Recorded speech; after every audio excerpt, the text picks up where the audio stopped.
इस इबादत का बेहतर से बेहतर अजर अता फरमाए।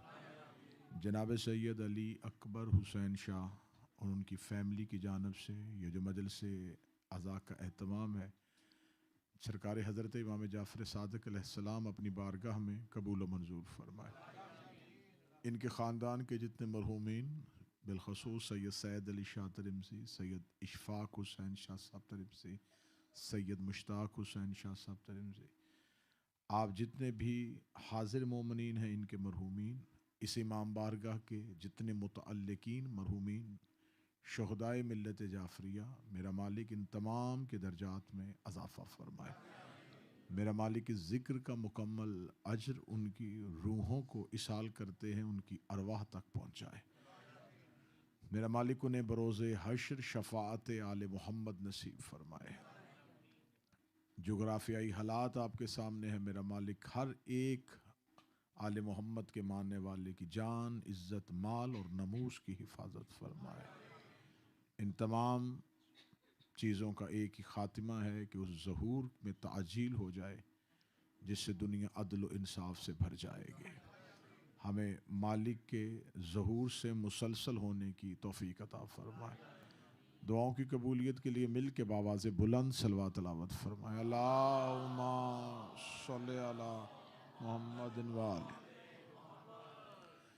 हम्द व शुक्र है उस ज़ात लम यज़ल का जिसने हमें और हमारी ज़ुबानों और हमारी समाअतों को इस काबिल बनाया कि हम उनका तज़किरा कर सकें जिनके पहले ज़ाकिर का नाम खुद परवरदिगार है।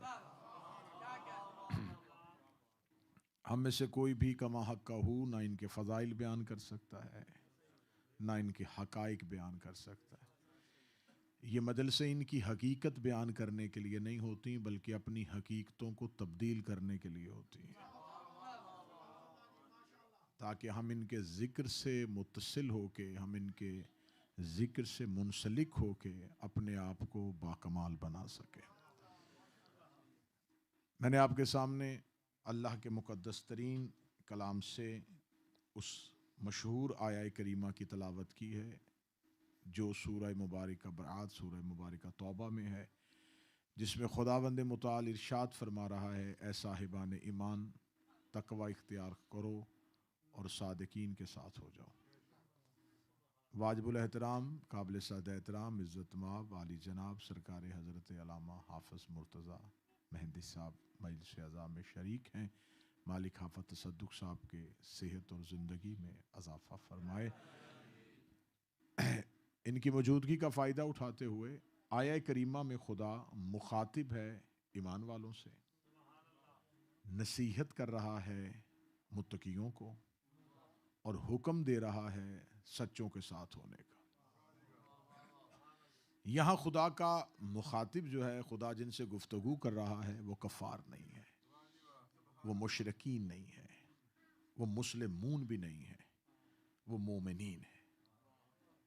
और फिर खुदा मोमिनीन से खिताब कर रहा है। इसका मतलब है कि इंसान जिन तीन ईमान के मराहिल में से गुजरता है, उसका पहला मरहला है ईमान।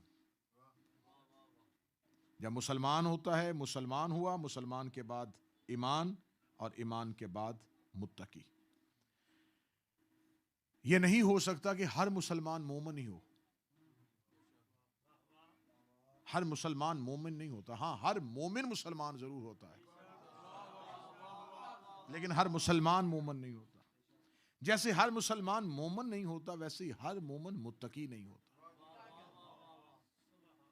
अगर हर ही मोमिन मुत्तकी होता तो खुदा यहां मोमिनों से ना कहता कि तकवा इख्तियार करो। इसका मतलब मुसलमान होना पहला दर्जा, मोमिन होना दूसरा दर्जा, मुत्तकी होना तीसरा दर्जा। जैसे हर मुसलमान मोमिन नहीं होता और हर मोमिन मुत्तकी नहीं होता, तो यह भी जरूरी नहीं कि हर मुत्तकी ही सच्चों के साथ हो। तकवा इख्तियार करने के बाद भी सादिकीन का इंतखाब कर लेना शर्त नहीं है। हाँ, ये जरूरी है, जैसे मोमिन के लिए पहले मुसलमान होना जरूरी है, मुत्तकी के लिए पहले मोमिन होना जरूरी है, सच्चों के पास जाने के लिए पहले मुत्तकी होना जरूरी है। अगर तुम साहिब तकवा हो तो अब तुम्हें खुदा ने कहा है कि अब तुम सादिकीन के साथ हो जाओ, तुम सच्चों के साथ हो जाओ। मेरे मालिक, अगर हम सच्चों के साथ होना चाहें तो जमीन पर अल्लाह ने जो अपने नुमाइंदे उतारे उसके मुकाबले में इब्लीस ने अपने नुमाइंदे उतारे, तो जो अल्लाह अपने नुमाइंदा जमीन पे उतारता है उसे इमाम कहते। गुफ्तगू है इमाम सादिक पे। खुदा ने जो जमीन पर अपने नुमाइंदे भेजे उसे इमाम कहते। इमाम को जमीन पर अल्लाह ने हुक्म दिया है कि इमाम की पैरवी करो, इसके पीछे चलो, और ये तुमने इमाम नहीं बनाना, ये इमाम अल्लाह बनाए। अल्लाह जरूरत इंसानी का इतना ख्याल करता है कि उसने इंसान को बाद में खल्क किया, उसकी जरूरियात को पहले खल्क किया। अल्लाह जानता था कि इंसान को ऑक्सीजन की जरूरत है, उसने हवा को पहले बनाया, उसने जमीन को पहले बनाया, उसने आसमान पहले बनाया, उसने सूरज को पहले बनाया, उसने चांद को पहले बनाया, उसने गजा को पहले बनाया। या मैं आसान करूं तो ऐसे कहूंगा कि जरूरतमंद बाद में बनाए, जरूरतें पहले।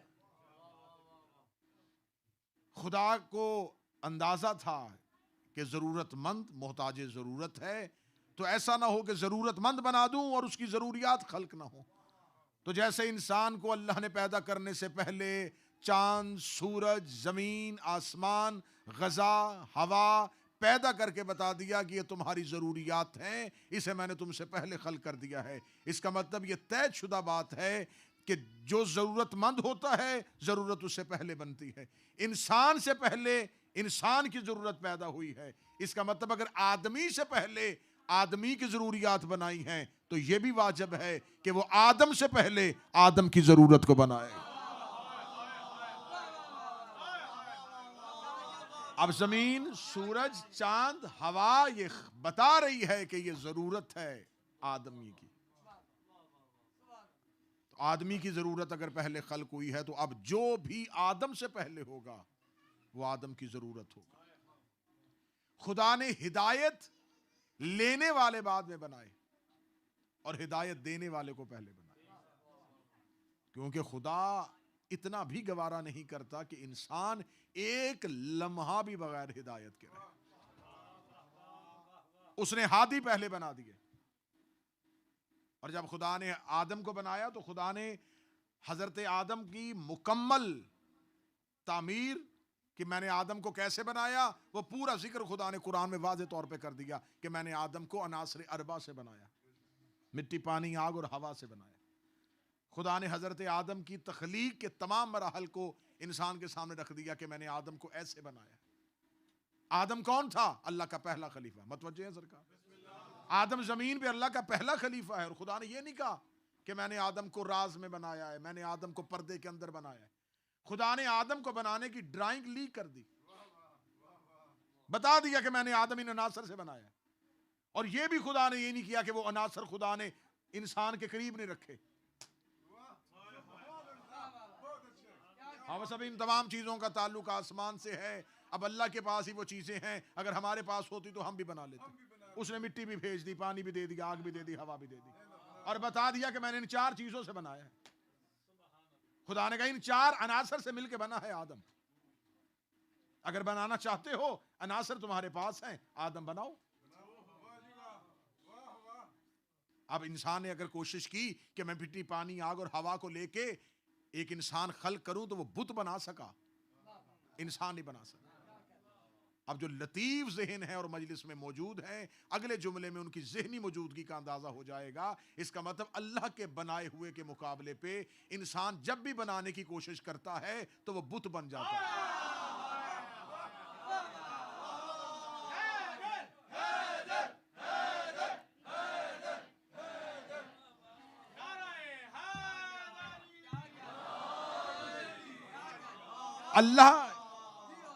अल्लाह के बनाए हुए जैसा तो नहीं बना सकता। कोशिश करता है कि मैं उसके बनाए जैसा बनाऊं, लेकिन जब वो कोशिश करता है तो वो तो नहीं बनता, लेकिन बुत बन जाता है। अगर किसी को बुत की अभी भी समझ नहीं आई तो वो दुआए सनमी कुरैश जरूर पढ़े,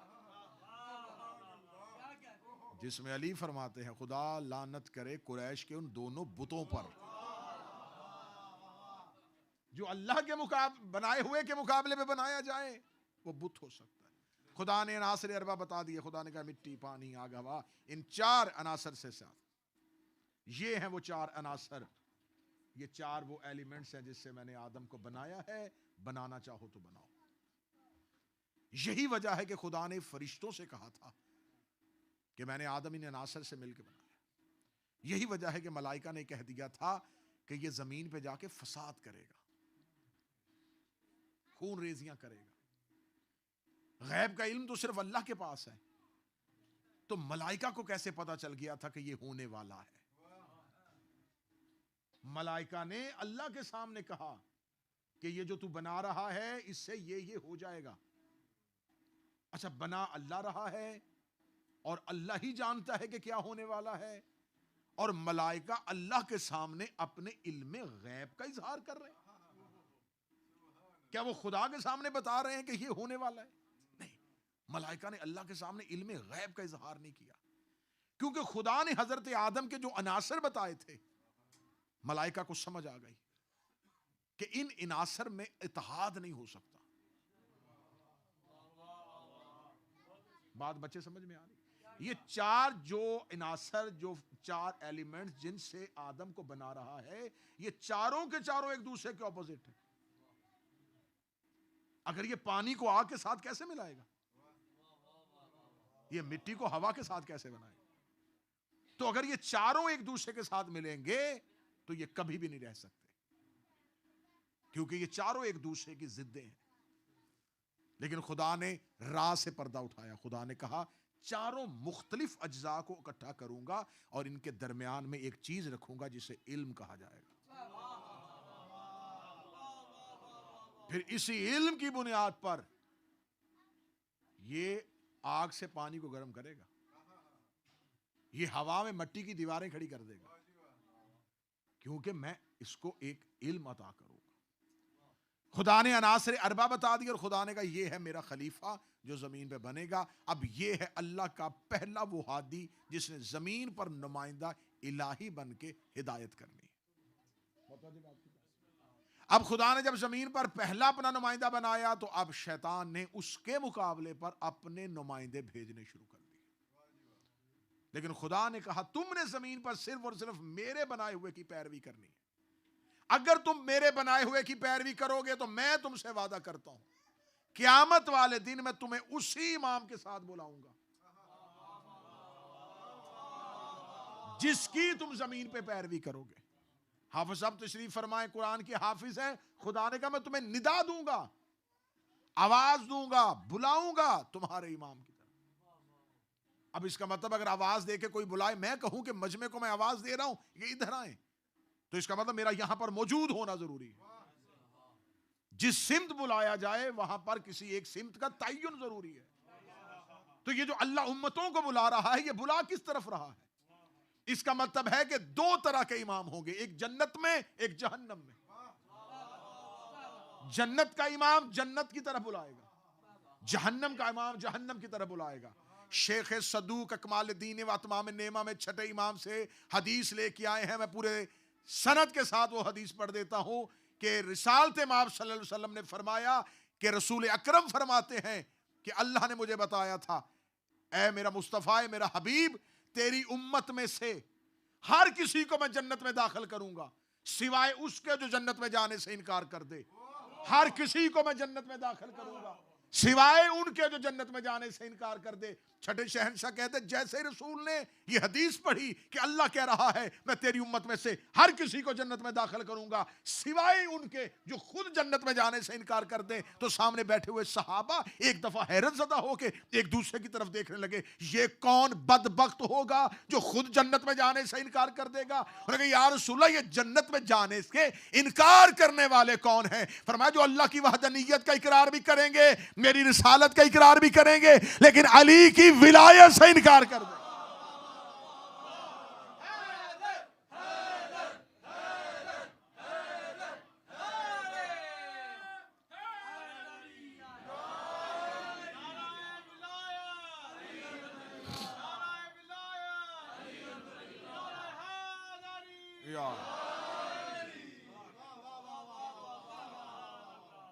इसका मतलब है कि विलायत अली से इनकार सिर्फ अली से इनकार नहीं,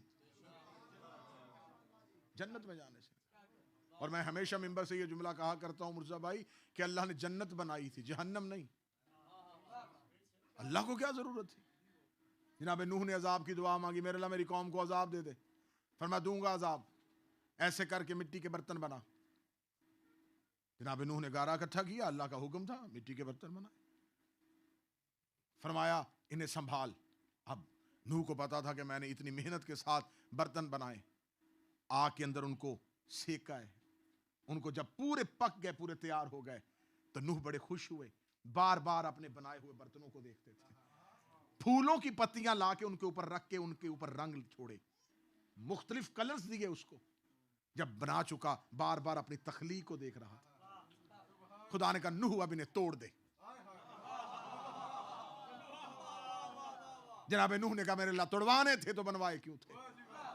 फरमाया अपने हाथ के बनाए हुए चंद मिट्टी के बर्तन तोड़ते हुए तुझे इतनी तकलीफ हो रही है और मुझे कह रहा है अपने बनाए हुओं पर अजाब नाज़िल कर दूं।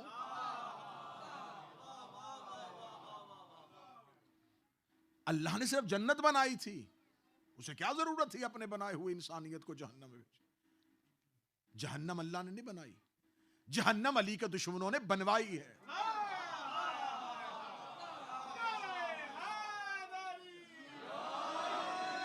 ये कोई खिताबत का जुमला नहीं था। अगर तमाम लोग अली की मोहब्बत में जमा हो जाते तो खुदा जहन्नम को पैदा ही न। जहन्नम की वजह तखलीक दुश्मनी अली है। बुग़्ज़े अली के सबब अल्लाह को यह बनानी पड़ी। इसका मतलब है जमीन पर तुम उस इमाम की पैरवी करो ताकि क़यामत वाले दिन उसी इमाम के नाम पर तुम उठाए जा सको। अब इमाम मनसूस मिन अल्लाह, मनसूब मिन अल्लाह, इमाम वो होता है जिसे सिर्फ अल्लाह बनाता है। अब अल्लाह की तरफ से जो भेजे हुए थे वो अल्लाह के नुमाइंदे। और ये बात अहले सुन्नत के यहां भी तस्दीक शुदा है, उनके यहां भी इसको सनद के एतबार से भी सही तस्लीम किया जाता है कि रसूल अल्लाह ने फरमाया अगर कोई बगैर वक्त के इमाम की मारिफत के मर गया तो जहलीयत की मौत मर गया। लेकिन अब उन्होंने ये लफ्ज़ इमाम जो है उसका इतलाक कर दिया है खलीफा पे, जिसने खलीफा वक्त के खलीफा की बैयत न की, जिसके लिए मशहूर वाक़या जो है उन्होंने अपनी किताबों में सनन नबी दाऊद में भी अंदर भी तहरीर है उसको, और मुस्तदरक हाकिम में भी इसमें लिखा हुआ है कि अब्दुल्ला इब्न उमर, एक बहुत बड़े बाप का बेटा,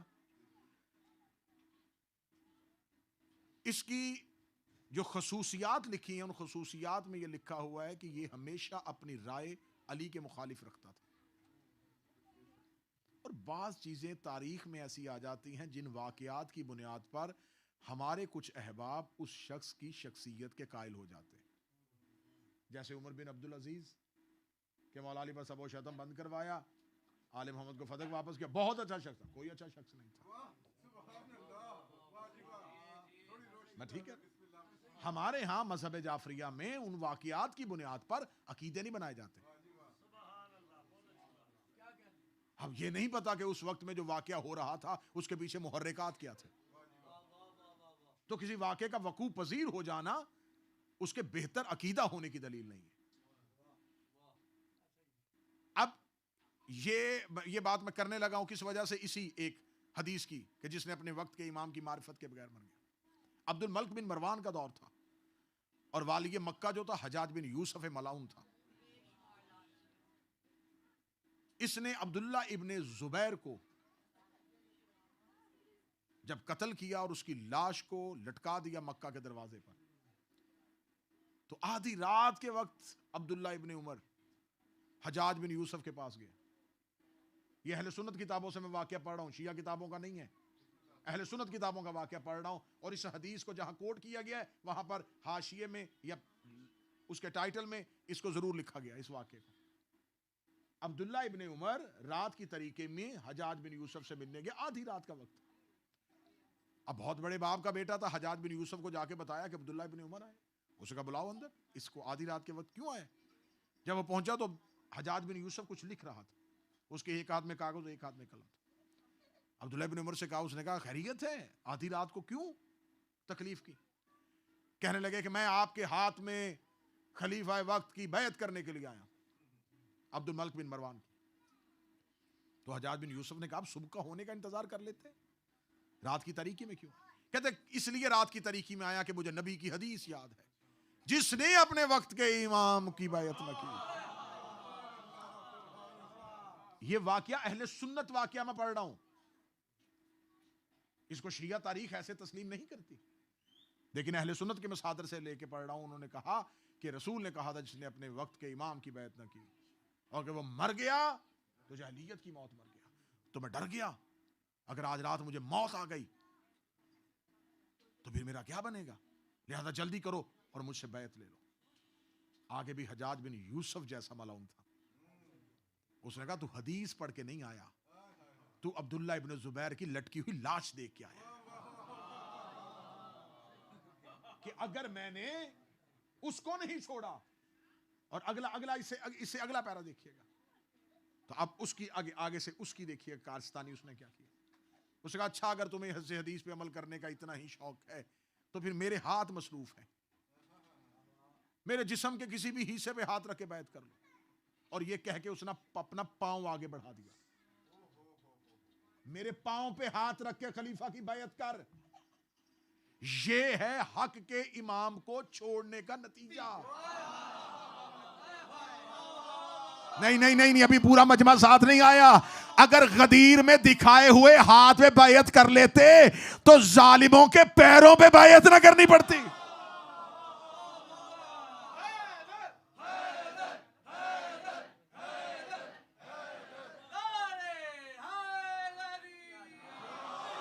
और उसने ये जुमला कहा कि ये हदीस तुम्हें आज याद आई है, गदीर में क्यों नहीं याद आई? तुम हदीस सुन के बैत करने नहीं आए, तुम लटकी हुई लाश को देख के बैत करने गए।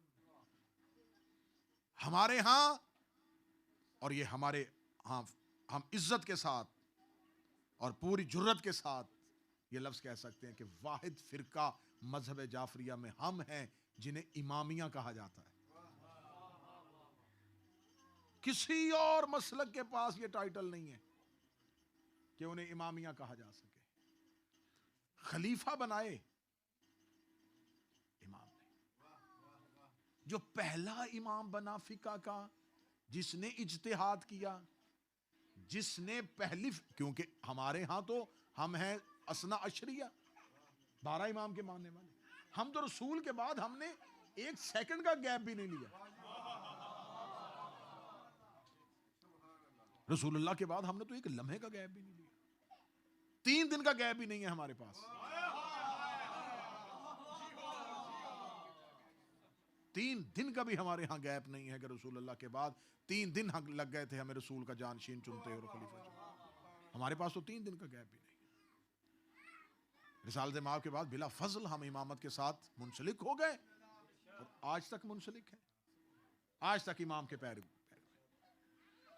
अब ये जो पहला इमाम बना, मैं क्योंकि ये बातें बहुत दूर तक जाती हैं तो मैं इसलिए ये बातें कर रहा हूं। हमारे यहां एक ही फिका है, जाफरी, वो भी इसलिए कि इस इमाम के दौर में आके फिका को मुकम्मल नाफज किया गया, कंपाइल किया गया, इकट्ठा किया गया, बाकायदा अबवाब बनाए गए, सारी चीजें इकट्ठी की गई, तो इसलिए इसका टाइटल जो है फिका जाफरिया हो गया। अगर ये अली के दौर में भी होती तो यही होनी थी।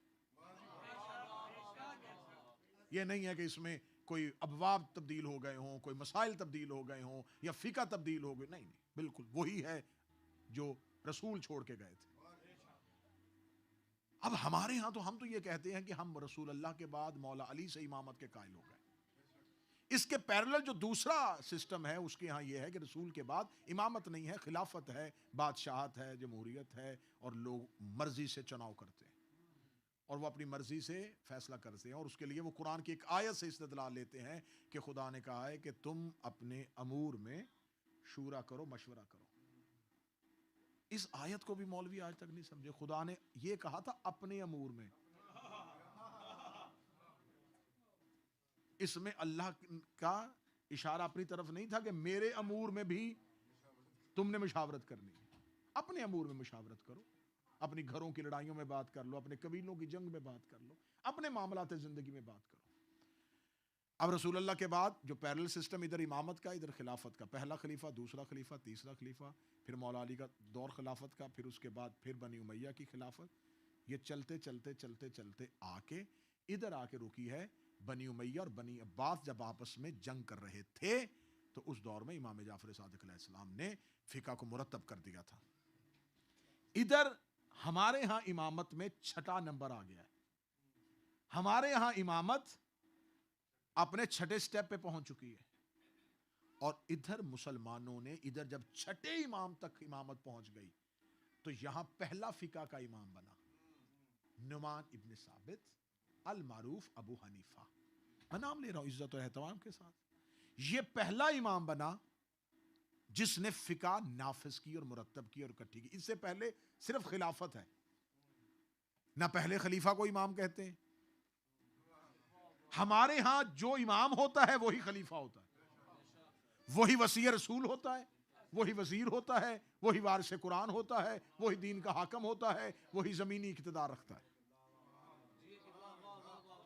लेकिन यहां पर इमामत गैर जरूरी कर दी गई। नबी के बाद जरूरत ही नहीं इमाम की, जी लोग मिलके खलीफा ही बनाना ना बना लेते हैं। जब खिलाफत चलती चलती चलती पहुंच गई यहां तक, जब 6ठे इमाम का दौर आया, तो अब पता चला कि अब तो हुकूमत बन चुकी है, अब तो रकबा फैल चुका है, अब तो हमने मुमलकत इस्लामिया का दायरा बड़ा वसी कर दिया है। तो अब हमारे पास, हमने अपने बच्चों को पढ़ाना क्या है, क्या बताएं, वजू, गुसल, शरायत, नमाज, ये सब कुछ कहां है। अब फौरी तौर पर एक इमाम को सिलेक्ट किया गया कि तू बना फिका।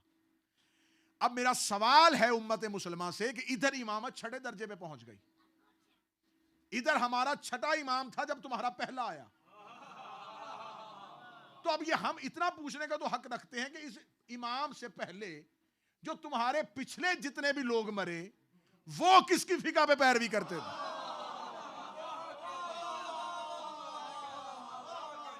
कौन सी फिका थी, इमाम ही नहीं था। अब आइए थोड़ी सी तारीखी एतबार से मैं इसका मुवाजना करना चाहूंगा कि आखिर रसूल अल्लाह के बाद पढ़े लिखे, लटेरी और तारीख से वाबस्तगी रखने वाले अफराद मौजूद हैं। रसूल अल्लाह के बाद 100 साल तक नकल हदीस पर पाबंदी थी। अब बहुत आसान हो गया आज के बच्चों के लिए, यकीन करें आज के इस दौर के बच्चों के लिए दीन अब जितना आसान हो गया है ना, वो किसी के भी लिए नहीं। पहले आपको मौलवी वर्सेस मौलवी, ऐसा ही ना, बस आपने उधर से बात सुनी तो आप सोचते थे अब ये किससे पूछें, तो कहते भाई मौलवी की बात है, मौलवी से पूछेंगे। तो आप मौलवी से जाके पूछते थे कि किबला ऐसे है, वो कहता भाई नहीं बिल्कुल गलत है, ये देखो इस किताब में तो ये नहीं लिखा, वो फिर उधर जाता उधर जाता। अब बच्चों के पास AI है, चैट GPT है, ऐसे मुवाजना करें, बिल्कुल ऐसे खुल के निखर के बात सामने आ जाएगी। 100 साल तक रसूल की हदीस बयान करने पर पाबंदी थी। जिन लोगों के सीनों में हदीस पैगंबर थी, उनको घरों में महसूर किया हुआ था। सिर्फ ये नहीं कि वो बोल नहीं सकते थे, वो घर से भी बाहर नहीं आ सकते।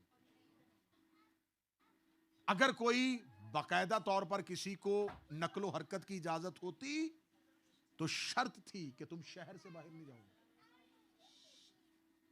और अगर तुम शहर से बाहर किसी भी काम गए, तुम किसी से हदीस बयान नहीं करोगे। 100 साल तक नकल हदीस पर पाबंदी लगी गई। छोड़ दो मजहब अहले बैत को, तुम्हें इमामत से दीन नहीं लेना चाहते ना लो।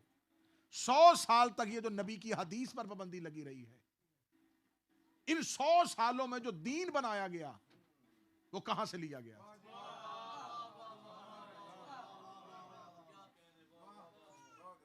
भाई दीन सिर्फ और सिर्फ अल्लाह को मान लेने का तो नाम नहीं है। दीन का दायरा तो इतना वसी है, इतना वसी है कि अगर आप तहारत का बाब ही ले लें तो उसके अंदर भी 56 चैप्टर है,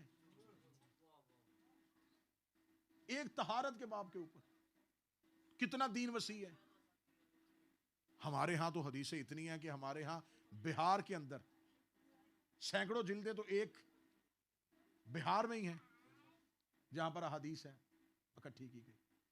जब नकले हदीस पर पाबंदी लगी गई, तो नकले हदीस पर जब पाबंदी लगी तो इस नकले हदीस पर पाबंदी में जिसने एक पूरे का पूरा दीन बनाया, बना के दिया, उस शख्स का नाम था काबुल अहबार।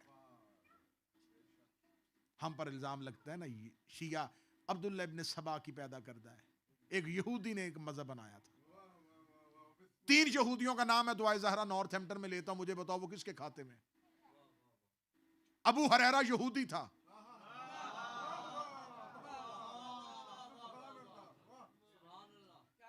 यहूदी था ना।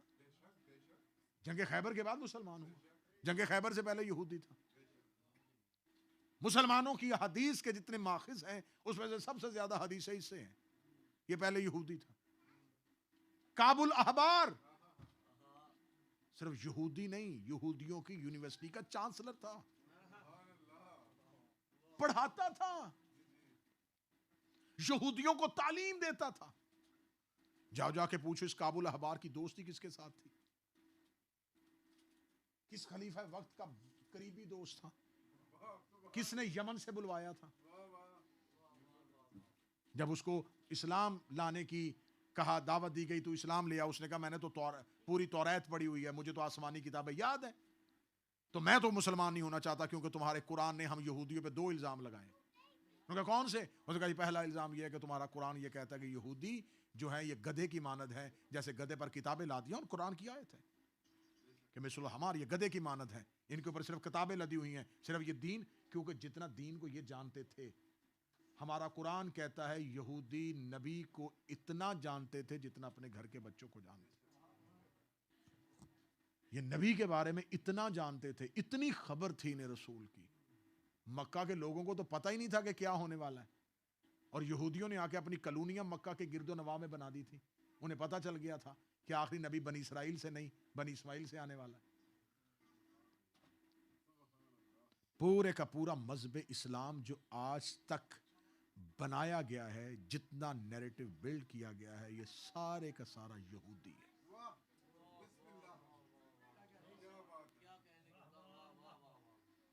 इसराइलियात हम मजहब इस्लाम के अंदर रासिख हो चुकी है।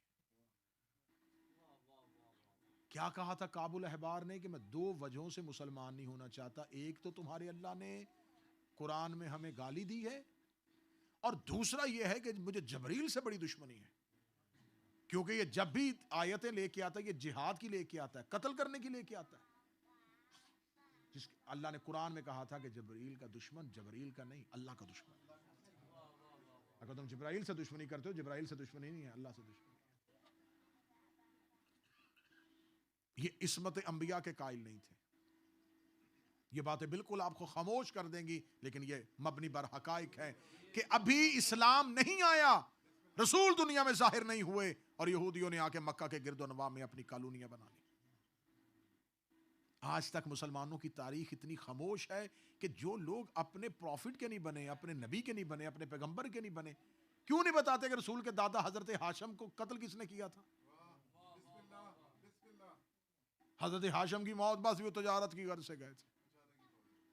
फिर हमें बताया जाए हजरत अब्दुल्ला रसूल के बाप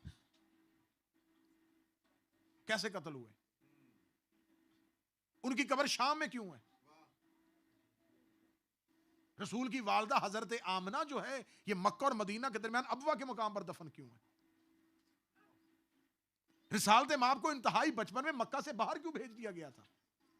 दूध पीने के लिए दाई के पास गए थे, दूध पीने की उम्र 2 साल होती है, नबी 6 साल मक्का के बाहर क्यों रहे?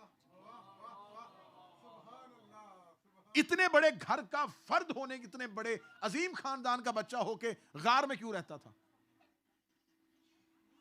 गारे हिरा में क्यों जाते थे? इन पहाड़ियों में जाके जिंदगी क्यों गुजार रहे थे? अभी तो रसूल ने दावत इस्लाम दी नहीं, अभी तो नबी का बचपन है। ये सब कुछ क्या हो रहा था? ये सब कुछ यही हो रहा था, यहूदी चाहते थे नबी के दादा को शहीद किया, नबी के बाप को शहीद किया, नबी की वालदा पे कातलाना हमला किया, नबी पर हमला किया, जख्मी करके नबी को पहाड़ी पे फेंका, और फिर इस्लाम के अंदर रवायत डाल दी। जख्मी नहीं हुए थे, जबरील आया था, सीने का ऑपरेशन करके गया। ये रवायत आज भी मौजूद है या नहीं है? ये रवायत के रसूल अल्लाह के सीने का ऑपरेशन हुआ, ये कहां से आई? शरीयत से आई ना, उन्होंने दी कि नबी के सीने का ऑपरेशन हुआ, पूरे का पूरा बना के इस्लाम काबुल अहबार ने तराश के अपनी मर्जी की हदीस से, मर्जी की सुन्नतें, मर्जी की कुरान की तफसीरें बनाने के बाद सच्चे इमाम के मुकाबले पे एक ऐसा इमाम बनाया जिसके हाथ में वो बना बनाया दीन दे दिया कि अब इस दीन को हुकूमती सरपरस्ती में राइज कर दो। वो राइज कर दिया। और जिस टाइम पर यह दीन राइज हो रहा था, इमाम जाफर सादिक की यूनिवर्सिटी में 4,000 काबिल तरीन लोग बैठे हुए थे। कोई बैठा केमिस्ट्री के अमूर देख रहा था, कहीं जाबिर बिन हयान बैठा हुआ था, कहीं हिशाम बैठा हुआ था, कहीं अबू बसीर बैठा हुआ था, कहीं मोमिन ताक बैठा हुआ था, कहीं जरारा बैठा हुआ था। कैसे कैसे अजीम करैक्टर इमाम की खिदमत में बैठे हुए थे। और एक शख्स को लाया गया, लाके 2 साल इमाम की महफिल में पीछे बिठाया गया। शागिर्द होना कमाल नहीं, शागिर्द रहना कमाल है।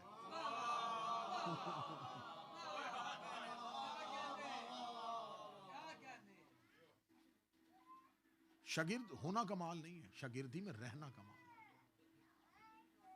तो आया बैठा और 2 साल बैठने के बाद वो चला गया। इमाम के साहब, इमाम सादिक के मोमिन ताक।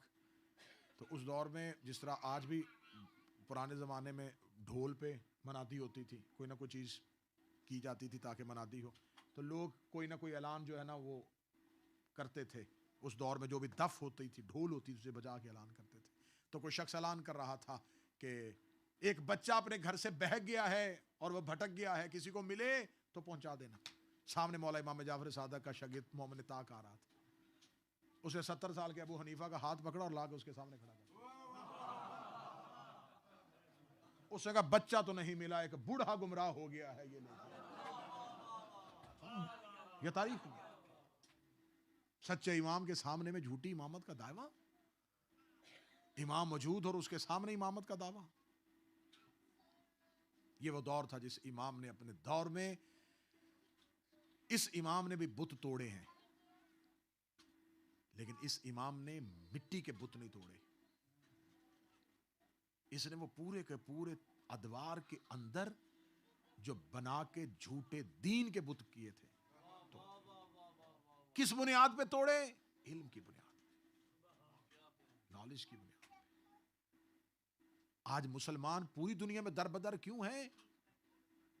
जिनके पास वो चीज नहीं होनी चाहिए थी वो उनके पास है।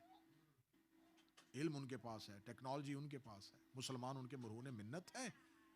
और जिनकी गर्दने कर्जों के बोझ तले दबी हो, वो आंखें उठा के बात नहीं कर सकते।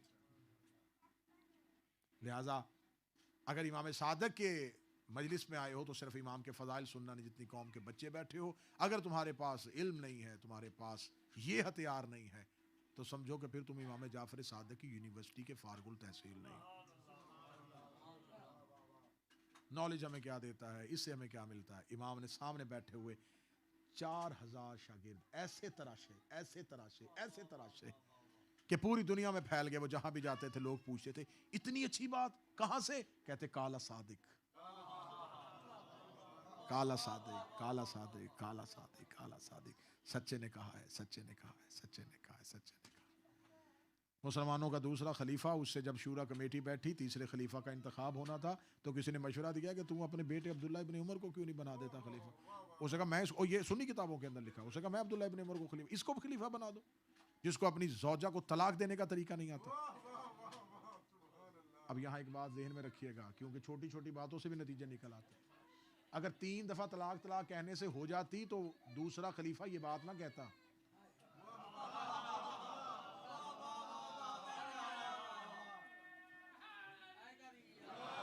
क्योंकि ये तो बहुत आसान तरीका है, ये तो किसी को भी आ सकता है। उनका ये बात कहनी इस बात की दलील है कि तरीका वही राज था जो आज हमारे यहाँ शियों के अंदर राज।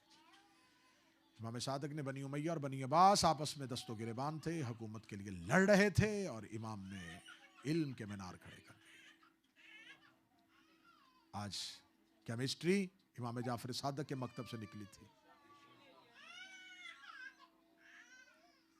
वो आए, यहूदी और ईसाई आए, मुसलमानों से इल्म छीन के ले गए।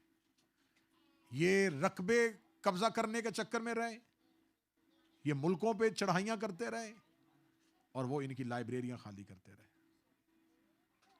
उन्होंने इनसे इनकी किताबें छीन ली। ये साइंस, ये टेक्नोलॉजी, ये केमिस्ट्री, ये फिजिक्स, ये रियाजियात, ये माहिर फल्कियात, ये जितने अलूम हैं, ये सब के सब एक ही इमाम के मकतब से निकले हैं, जिसे जाफर सादिक कहा जाता है।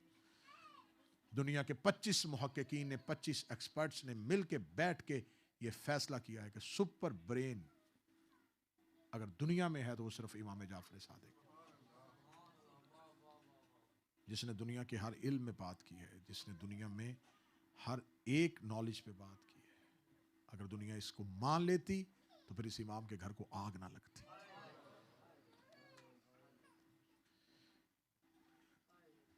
और ये बदकिस्मती है मुसलमानों की तारीख की कि जिसने जितना इन्हें संवारा है, इन्होंने उतना ही उसे उजाड़ा है। ये मुसलमानों के साथ बदकिस्मती रही है। जिसने इन्हें जितना दिया है, इन्होंने उसको उतना ही नुकसान दिया।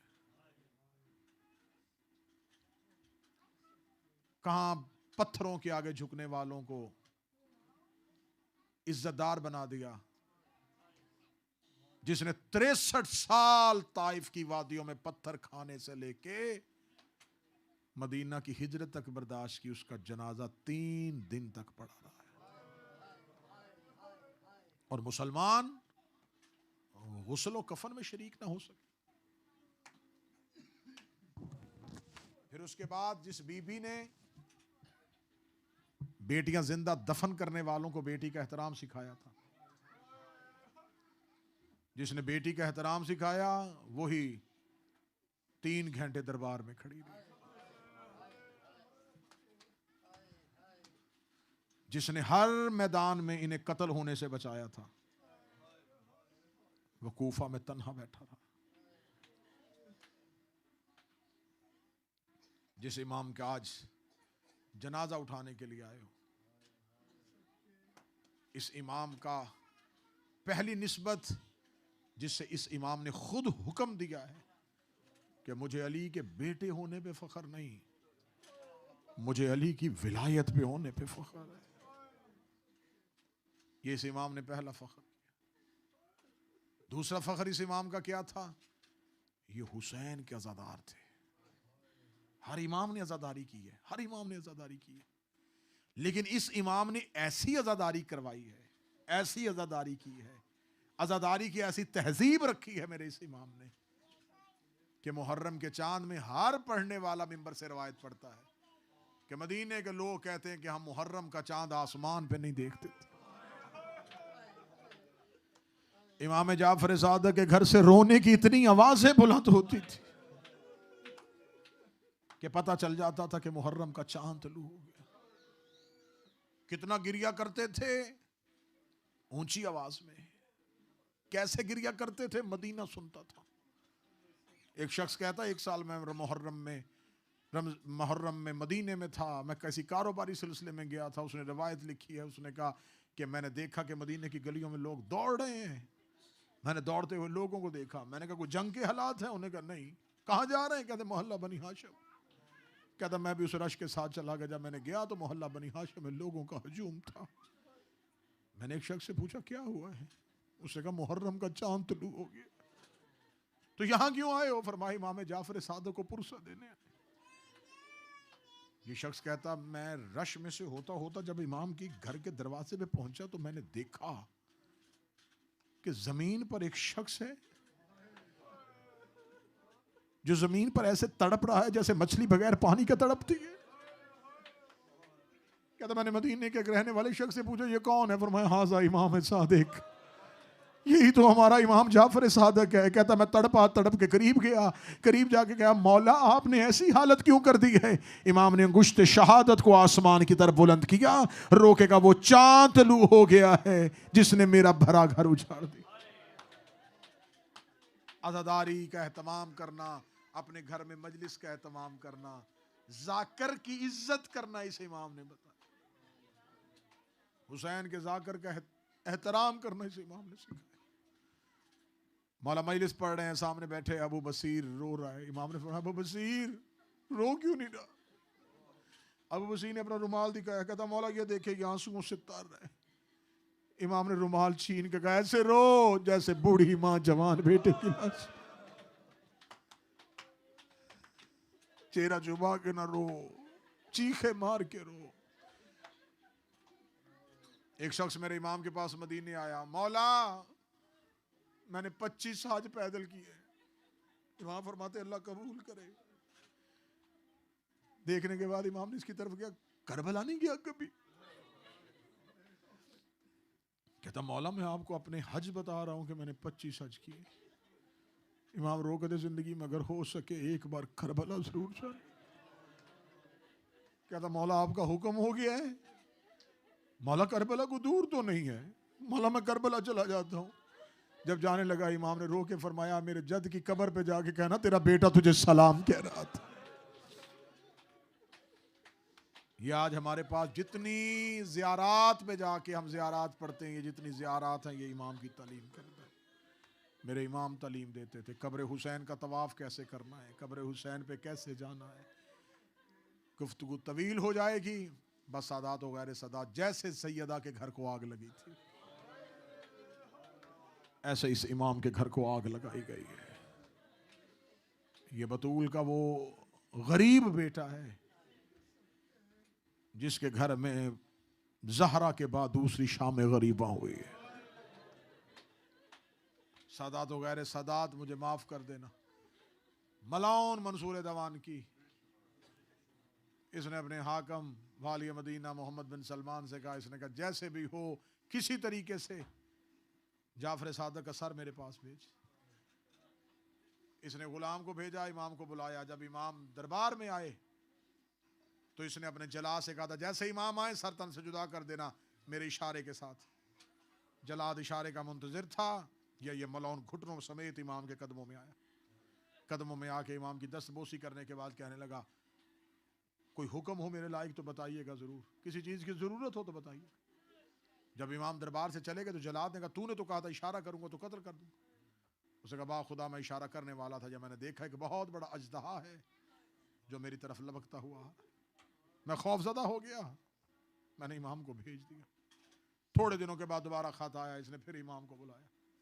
इमाम को बुलाने के बाद इसने कहा कि अब जब इमाम आएंगे ना, अब मैं किसी सूरत में इमाम को जिंदा नहीं जाने दूंगा, अब मैं अपने हाथ से इमाम को कत्ल करूंगा।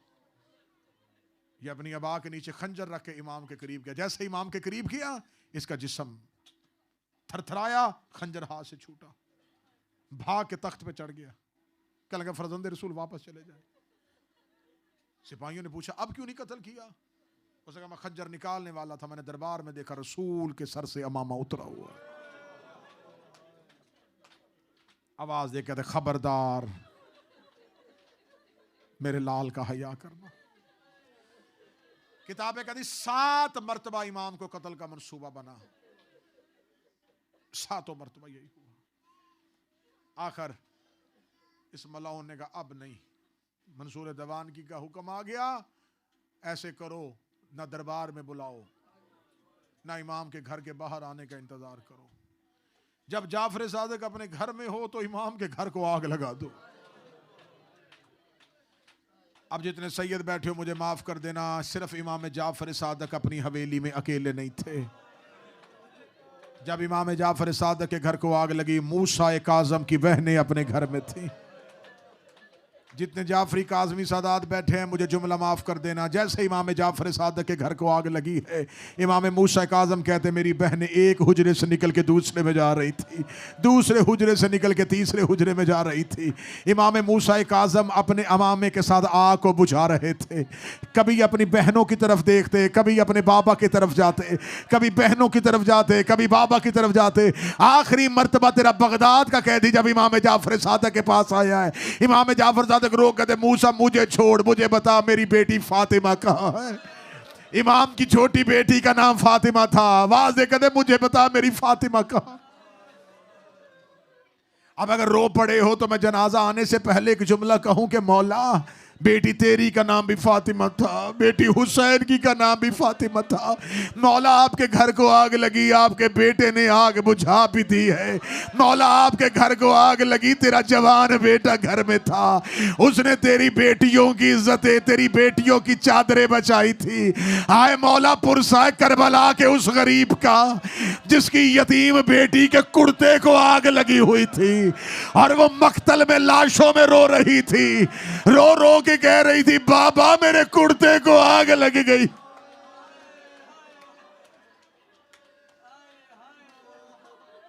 जब इमाम के घर को आग लगाई गई, इमाम घर में मौजूद थे।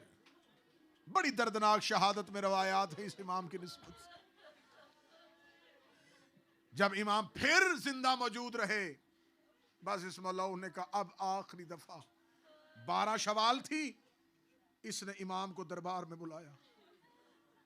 जब इमाम को दरबार में बुलाया तो मोहम्मद इब्न रुबैया उस लश्कर का सलार था जिसे लेने के लिए भेजा। मैं सैयदों से माफी मांग के ये सख्त जुमला मैं पढ़ने लगा हूं। उसे हुक्म था कि इमाम जिस हालत में हो लेके आना। मदीने की गलियों में इमाम को इस तरीके से लेके आना कि मदीने के लोगों को पता चल जाए कि अब हम जाफर सादिक को जिंदा नहीं छोड़ेंगे। जिस लम्हे के लिए ये इमाम को गिरफ्तार करने के लिए आए, मेरा इमाम 67 साल का ज़ईफ था। मैं सैयदों से माफी मांग के जुमला पढ़ने लगा हूं। जब फौजियों ने, जब सिपाहियों ने मेरे इमाम को घर से कैद किया है, इन्होंने पहला काम किया, इन्होंने जाफर सादिक के सर से अमामा नोचा, इमाम के सर से इमाम की दस्तार उतारी। इमाम के पाँव में नालैन नहीं थी, ना इमाम के सर पे अमामा था, ना इमाम के पाँव में जूता था। अगला जुमला मेरा खुद दिल डर रहा है, जनाजे से पहले मैं माफी मांग के पढ़ूंगा। जब ये मदीने के बाजार में आए, ये खुद घोड़ों पे बैठे हुए थे। इन्होंने जाफर सादिक को घोड़ों के साथ दौड़ाना शुरू किया। 67 साल के ज़ईफ इमाम के हाथों में रस्सियां डाली।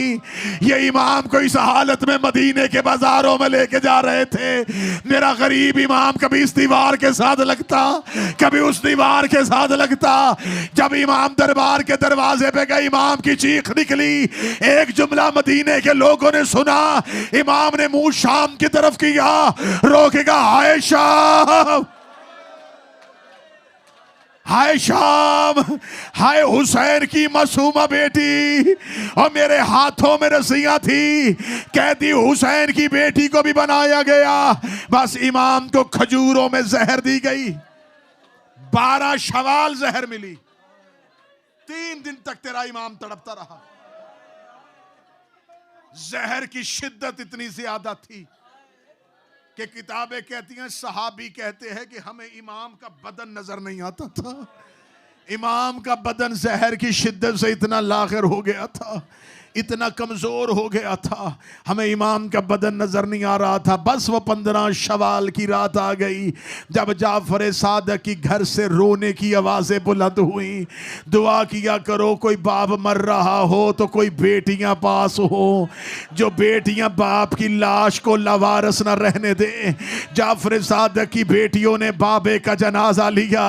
लेने के बाद मूसा काज़म के सामने आई, हाथ जोड़ के कहती है, ए मूसा, हमारे बाबा का जनाजा है, हमें एक दफा इतनी इजाजत दे, हम एक बार बाबे का जी भर के चेहरा देख ले। मूसा काज़म ने जाफर सादिक के कफन के बंद खोले। एक एक करके बेटी बाप के जनाजे पे आती रही। मूसा काज़म और मूसा के भाई बहनों को बाप के जनाजे से लेके जाते रहे। अगले जुमले पे मैं मौला के जनाजे से पहले कहूंगा, ए मौला तुझे गुर्बत के साथ शहीद किया गया, मौला आपके घर को आग लगाई गई, मौला आपको गलियों में रस्सियों में कैदी किया गया। लेकिन मौला जब आपको शहादत हुई है, मौला एक एक बेटी तेरे जनाजे पे आई थी, आई भी मर्जी से थी, गई भी मर्जी से थी। भाई ने बहनों को जुदा किया था, और जब हुसैन की बहनें गरीब के लाशे पे आई थी, सर के बाल सफेद थे, किसी को शिमर उठा रहा था, किसी को कोई कातिल उठा रहा था। मातम इमाम।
सादिक इमाम, है इमाम सादिक इमाम, है इमाम सादिक इमाम, है इमाम सादिक इमाम, है इमाम सादिक इमाम। Leave this one out. It's too slow. Leave it. After this one is too slow. Which one? Read this one. Alright, read this one first and then after, no? It's too slow. I have to go after this. Stick to this one. If we need to, we'll switch. है इमाम सादिक इमाम, है इमाम सादिक इमाम, है इमाम सादिक इमाम, है इमाम सादिक इमाम, है इमाम सादिक इमाम, है इमाम सादिक इमाम, है इमाम सादिक इमाम, है इमाम सादिक इमाम, है इमाम सादिक इमाम।